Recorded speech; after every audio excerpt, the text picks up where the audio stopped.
Inilah kisah tumbangnya seorang preman kampung yang memiliki julukan si tangan besi, yang tumbang di tangan kiai tua.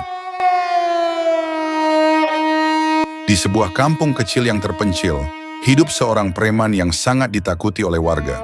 Namanya Bara, namun ia lebih dikenal dengan julukan si tangan besi karena pukulannya yang sangat kuat.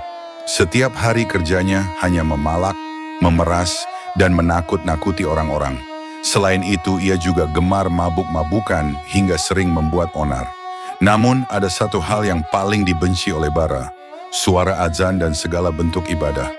Setiap kali ada pengajian di masjid kecil kampung itu, ia akan datang dan membubarkannya. Bahkan saat sholat berjamaah di mushola pun, ia tak segan-segan mengusir orang-orang yang sedang beribadah. Karena ketakutan akan ancamannya, warga akhirnya tidak berani lagi mengumandangkan azan dengan pengeras suara. Di kampung itu juga tinggal seorang kiai tua bernama Kiai Samsuri. Ia dikenal sebagai orang yang alim dan penuh kebijaksanaan. Melihat kondisi kampungnya yang semakin kehilangan cahaya agama, Kiai Samsuri merasa bahwa seseorang harus melakukan sesuatu. Suatu hari Kiai Samsuri memanggil anaknya, Farid. "Farid, malam ini kau azan menggunakan pengeras suara seperti biasa," ucap Kiai Samsuri dengan tenang. Farid terkejut dan wajahnya seketika pucat. "Tapi ayah, bagaimana kalau Bara marah? Semua orang di kampung ini takut padanya." Kiai Samsuri tersenyum. "Jangan takut, nak. Azan itu panggilan Allah. Tak ada seorang pun yang boleh melarangnya. Jika Bara datang, biarkan ia mencariku." Meskipun takut, Farid akhirnya menurut.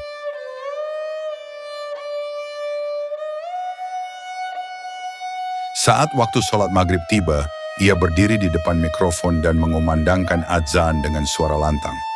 Suara azan yang lama tak terdengar itu akhirnya menggema kembali di seluruh kampung. Allahu Akbar, Allahu Akbar, Allahu Akbar, Allahu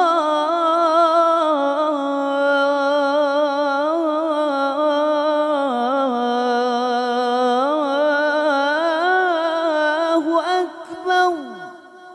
Di tempat lain, Bara yang sedang duduk mabuk di warung tiba-tiba terlonjak kaget.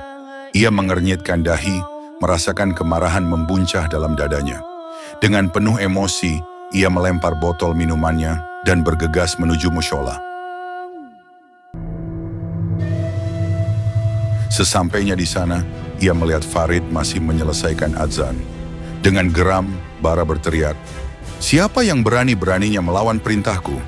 Farid gemetar, namun ia tetap menyelesaikan azannya. Bara semakin murka dan hendak melayangkan pukulan.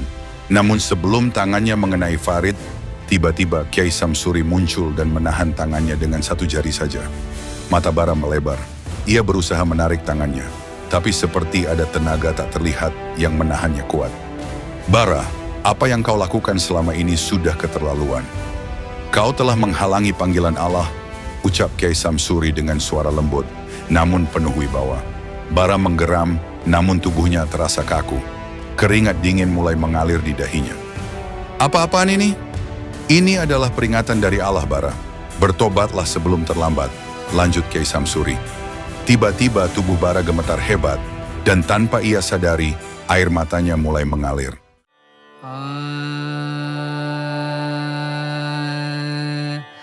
Untuk pertama kalinya dalam hidupnya, ia merasakan ketakutan yang berbeda.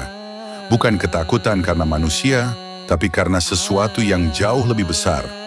Ingatan masa kecilnya kembali. Dulu, ia adalah anak yang rajin sholat sebelum ia tersesat dalam kehidupan kelamnya. Dengan tubuh yang masih bergetar, Bara akhirnya jatuh berlutut. "Kiai, saya ingin berubah. Saya ingin bertobat." Suaranya parau, penuh penyesalan.